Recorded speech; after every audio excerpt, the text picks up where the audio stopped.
Hi, I'm Sam. I'm one of the volunteers at Grimm&Co, and today I get to read to you one of our story making stories. Now, story making is an activity we do at Grimm&Co, and the story I'm going to read to you was written by a group of young people who came to do the workshop with us recently.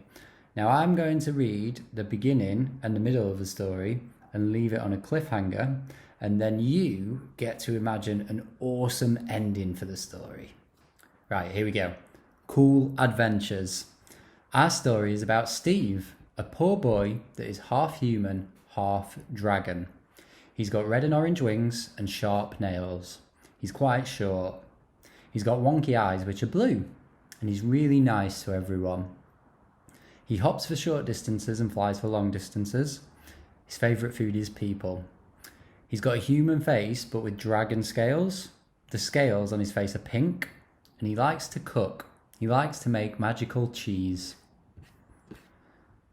This story is also about Davina. She is a donkey. She has pink and blue fur. She eats wood. She kills people for fun. When other boy donkeys look at her that way, they want to go out with her. She lives in a house. She's got pink wings. Her nickname is Jemima. Her favourite hobby is to have epic dance parties with other donkeys. Her favourite dance move is wavy hands. She can turn invisible if she likes to. Now, our story takes place in another world that is nuclear, called Void. There are lots of dwarfs and humongous mushrooms. There are lots of monkeys too. Everyone lives in one princess castle and has their own garden gnome. There are giants that eat people. There is a pink lake with pink juice that everyone drinks from. An ogre lives nearby in a swamp. There are lots of dead trees and poisonous plants. If you don't like macaroni cheese, you're out. The sky is black with white dots in it. It is boiling hot. The ground is cold and icy. There is a big water fountain with black water coming out of it.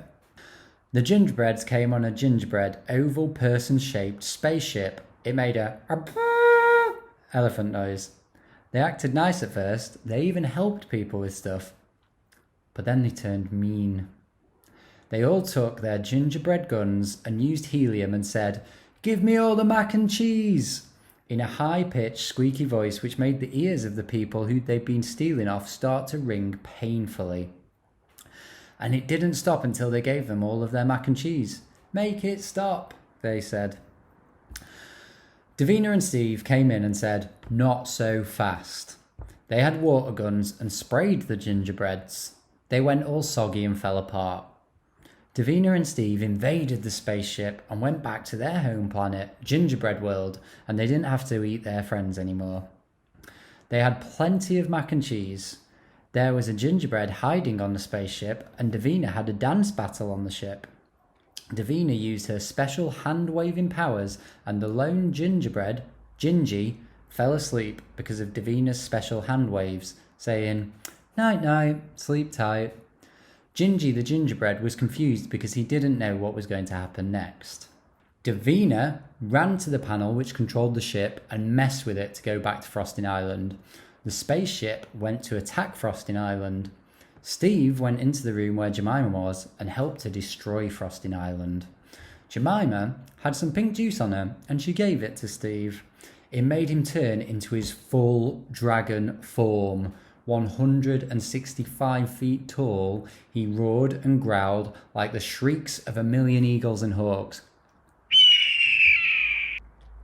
He started burning everything with his boiling hot lightning strikes that appeared from his wings. An earthquake suddenly started, and everything started to crumble as a black claw reached out from the fracture in the rumbling ground. What happens next? What does the black claw belong to? What's going to happen to Davina and Steve? That is entirely up to you. We would love if you could send us your story endings. You can write them, you can video them, send them all to us at Grimm&Co. We can't wait to read them and find out how the story finishes. Thank you.